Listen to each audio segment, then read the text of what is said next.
Olá, meus amigos. Tudo bem com vocês?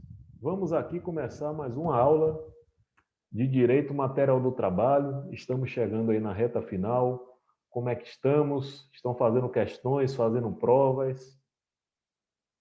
Estão revisando o conteúdo? Não se esqueçam do nosso aqui ao assunto que nos interessa. Temos aqui mais uma aula de Direito do Trabalho, alteração, suspensão, interrupção do contrato. Vão ser as aulas seguintes aí, inclusive um tema que é bastante atual. Nesta data aqui de hoje, já passamos aí pelas MPs 935, 936, no ano de 2021 já estamos aí nas MPs 1045 e 1046. Quem tiver qualquer dúvida sobre elas, basta ir lá na minha aula. Demorei um pouquinho, gente, estava com alguns assuntos pendentes, mas voltamos aí com todo o gás para que terminemos essa jornada de direito do trabalho e processo do trabalho. Vamos começar nossa aula.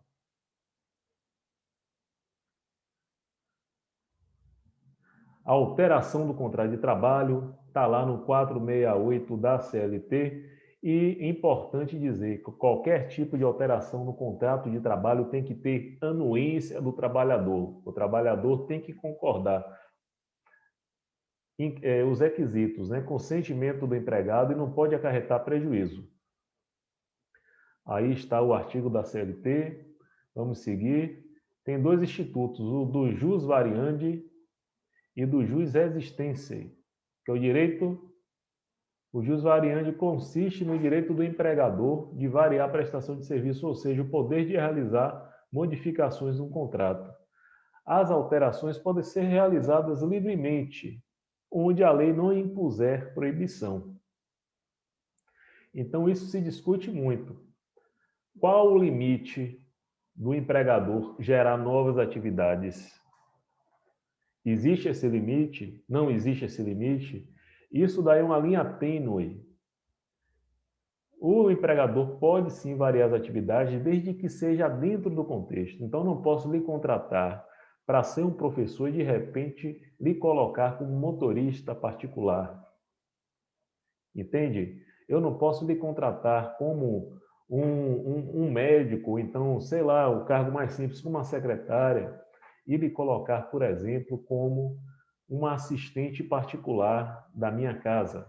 Tem essas variações. Então, eu posso variar, sim, as atividades dentro da qual o trabalhador foi contratado. Então, dentro de escritório de advocacia, por exemplo, eu contrato uma secretária, ela pode exercer qualquer tipo de atividade dentro do âmbito do escritório. Atender telefonemas, agenda do escritório, questão de organização de tributos, de data de pagar tributos, tudo isso daí pode ser acertado sem nenhum problema. O que eu não posso fazer é extrapolar as atividades do meu estabelecimento profissional. E claro, né, tratando o funcionário com justo respeito, integridade, tudo que deve ser feito dentro do âmbito da Justiça do Trabalho.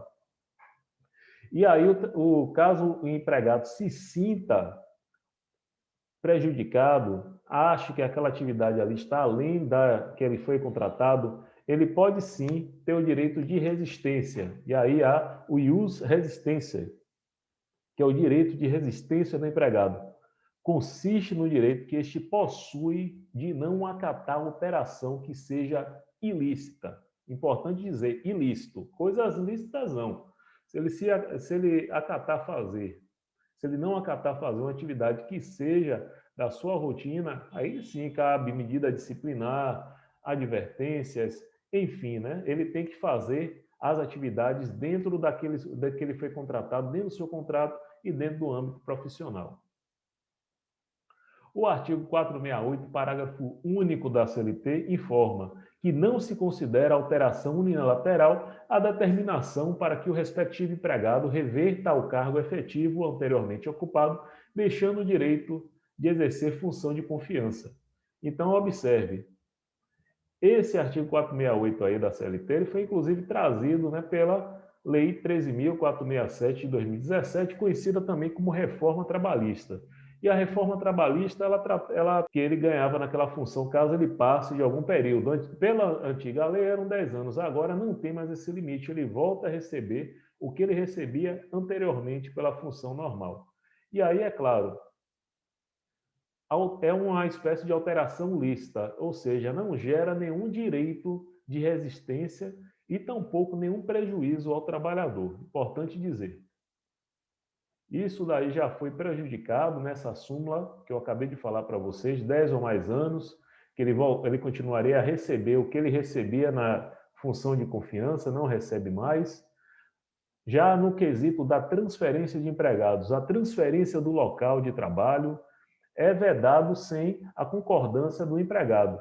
Inclusive, algumas empresas, antes que o empregado, principalmente representantes comerciais, gerentes regionais, antes que ele vá ingressar na empresa, ele assina um termo de compromisso concordando que o mesmo não ficará fixo só naquela filial, ele poderá mudar, né? Ele poderá mudar de cidade, mudar de filial, mudar de domicílio. Ele assina um termo concordando isso daí.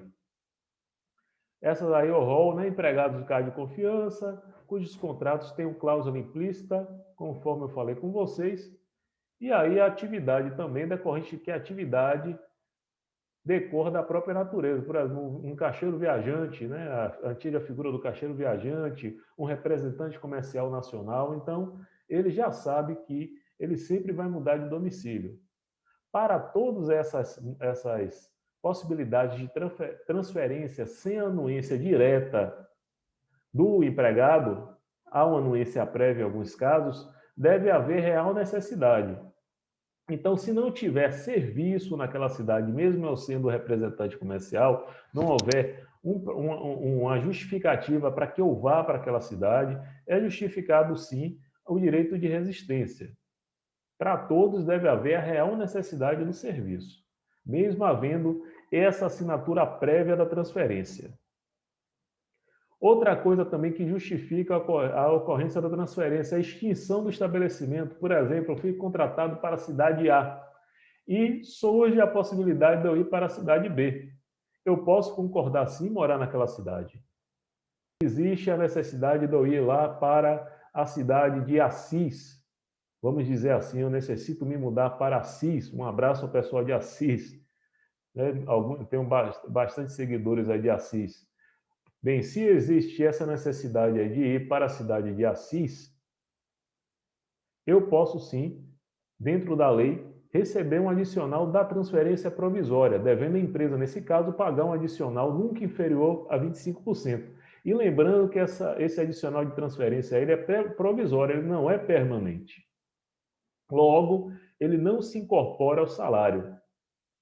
E outra coisa também, né? Havendo uma transferência ilícita, ou seja, uma transferência forçada, sem anuência do funcionário, ele pode ingressar, sim, com ação com pedido liminar, para que se proíba a alteração. Está lá no artigo 659, inciso 9 da CLT, já para os doutores que estão acompanhando essa aula. Existe a transferência definitiva e a transferência provisória. A provisória, ela tem caráter atemporal, inclusive ela tem início, meio e fim, e a definitiva não. A definitiva, eu vou para aquele domicílio definitivamente e não vai existir o pagamento do adicional de transferência. Importante dizer, na transferência definitiva não tem o pagamento desse adicional de 25%. Se houver, né, o interesse do funcionário de permanecer naquele domicílio, vai se cortar o pagamento desse adicional de transferência e vai ser uma transferência definitiva, só com pagamento de salários e transportes e outros adicionais que vier daquela relação de trabalho. Os gastos são por conta do empregador, na transferência provisória, despesas com moradia, mais o adicional de 25% enquanto durar a transferência. Já a transferência definitiva, existe os gastos com a despesa. Por exemplo, algumas empresas, grandes empresas aí de confecções, eu não vou falar o nome aqui porque também não interessa, né? Mas vamos dizer aí, né? Essas principais empresas âncoras dos shoppings, Algumas delas existem até antes da contratação, informam o funcionário que ele irá mudar de residência. Existe uma necessidade que o mesmo vá para outra cidade para receber treinamentos, até mesmo para para conhecer na sede, na matriz da empresa, como é o organograma, como funcionam os serviços, como é a filosofia da empresa. Existe essa necessidade de transferência definitiva. Existe a necessidade para que, de uma certa maneira, venha facilitar a vida do funcionário e também venha facilitar a sua vida, auxiliando esse funcionário para que ele tenha um melhor empenho ao exercer as atividades da empresa. A transferência que não acarreta mudança de domicílio do empregado, não tem esse adicional de transferência, importante dizer. Agora, se ela causar um aumento nas despesas do transporte, por exemplo, essa daí vai ter que ser coberta pelo empregador. Então, por exemplo, se eu moro, né, vamos dizer que eu moro, dei aquele exemplo lá de Osasco e preciso ir para São Paulo. Antes eu trabalhava ali no centro de Osasco, chegava no trabalho e era próximo. Já mudando o domicílio para São Paulo, vou ter que gastar um pouco mais de tempo, vai ter aumento, né, vai ter o acréscimo aí no combustível. Talvez eu não possa ir mais de carro, vou ter que pegar um metrô e depois uma condução até o trabalho, um transporte por aplicativo. Nesse caso, que há um aumento de despesa justificado, terá sim que haver esse acréscimo aí pelo empregador, já que há uma perda salarial do empregado. Nessa hipótese de transferência, mesmo que não haja uma transferência de domicílio, mas uma transferência de endereço. A suspensão do contrato de trabalho, aí já é um outro quesito. Na suspensão do contrato de trabalho, é aquela em que as obrigações contratuais estão suspensas. Importante não confundir o instituto da suspensão com o instituto da interrupção, que iremos ver mais na frente. E aí vocês poderão diferenciar a suspensão da interrupção. A suspensão do contrato, as obrigações contratuais são suspensas para ambos os contratantes. Deixando de existir o motivo que determinou a suspensão do contrato, é assegurado ao empregado o retorno ao cargo que exercia na empresa, sendo que lhe serão garantidas todas as vantagens que, durante sua ausência, tenham sido atribuídas à categoria a qual pertence. Não são devidos salários e também não conta o tempo de serviço, o recolhimento de FGTS e outros afins. Importante dizer isso daí sobre a suspensão. Ocorre a suspensão como? Pelo acidente de trabalho ou doença, e aí você passa a receber o benefício previdenciário por incapacidade permanente ou incapacidade temporária, esta é a nova nomenclatura.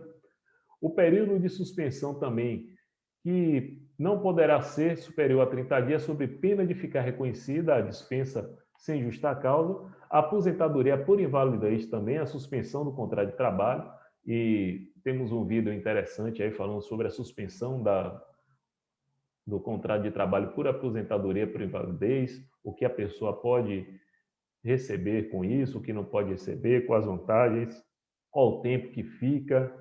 Inclusive, há um quesito falando do limbo previdenciário, está lá em um dos meus vídeos. Outra coisa também que é a suspensão do contrato de trabalho, a greve. E aí, claro, que existe, após a votação do dissídio, se decide se irá haver a devolução desses dias ou não. Outra coisa também, a ausência para exercício de cargo público ou faltas injustificadas. Mas aí são algumas hipóteses de suspensão do contrato de trabalho em que, lembrando, né, o empregador ele não terá qualquer ônus para com o empregado. Já no Instituto da Interrupção do Contrato de Trabalho. Na interrupção do contrato de trabalho, suspende a prestação de serviço, mas continua recebendo a remuneração do empregador. E aí eu não coloquei aqui nos exemplos, mas é interessante falar também sobre aquele trabalhador, principalmente jovem trabalhador, que tem que prestar o serviço militar. E aí é uma hipótese, gente, que às vezes confunde a gente acha que é suspensão, mas na verdade é interrupção. porque aquele que irá prestar serviço militar, essa vantagem eu só tenho quem assiste a minha aula. Ele, sim, terá direito a receber os recolhimentos do FGTS, claro que não recebe salário, pois não está trabalhando, e quando ele retorna do serviço militar, ele tem um prazo de 30 dias e ele decide se irá continuar ou não com a carreira militar ou se vai voltar ao trabalho. Nesse quesito, é um exemplo de interrupção do contrato de trabalho. Atenção! Saindo, né? Voltando aqui ao assunto delimitado, o empregado recebe salário e conta como tempo de serviço. Então, assim, se ele trabalhar, ele vai receber o salário. E também o empregador, independente de que ele trabalhe ou não, terá a obrigação de recolher o seu fundo de garantia por tempo de serviço. Quem faz cálculos já, inclusive, consegue enxergar isso de uma melhor forma. As hipóteses, algumas das hipóteses delimitadas, já falei uma para vocês que nem faz parte aqui desse rol, são acidente de trabalho até o 15º dia, licença maternidade, qualquer espécie de licença remunerada ou encargos públicos específicos. Um exemplo que eu dei foi esse daí, do jovem que tem que prestar serviço militar obrigatório. Caso a pessoa não retorne, dentro do prazo previsto pela legislação, que nesse caso já até estava aqui coberto, mas são 30 dias, a presunção de abandono de emprego. Olha ele aqui, empregado deve informar seu retorno após a baixa do serviço militar. A dispensa do empregado durante a suspensão e interrupção do contrato de trabalho, artigo 472, não pode ser demitido salvo por justa causa, ou se o mesmo pedir demissão. Uma questão aqui, a nível de exame de ordem, assina-lhe a opção que você julga correta. Via de regra, ou ao empregador é vedado transferir o empregado, sem anuência deste, para a localidade diversa da que resultar do contrato, não se considerando transferência a que não acarretar necessariamente a mudança de domicílio. Correto ou errado? As despesas resultantes da transferência, segundo a regra geral, são rateadas entre o empregado e o empregador. Quem já viu a aula sabe responder. É vedada a transferência do empregado na hipótese de extinção do estabelecimento que ele trabalhar? E, por fim, na hipótese de necessidade do serviço, o empregado poderá transferir o empregado para a localidade diversa da que resultar do contrato, não sendo obrigado a pagar qualquer acréscimo salarial por isso. Creio, meus amigos, que após essa aula vocês já poderão responder claramente qual a alternativa correta e já sabem também quais são as hipóteses de suspensão e interrupção do contrato de trabalho, bem como as geradoras da sua extinção. Um forte abraço, até a próxima aula e muito obrigado pela atenção. Não se esqueçam de se inscrever no nosso canal, dar o seu like e também o nosso grupo do Telegram, só para não dizer que não pedi uma forcinha para vocês. Fica com Deus e até a próxima.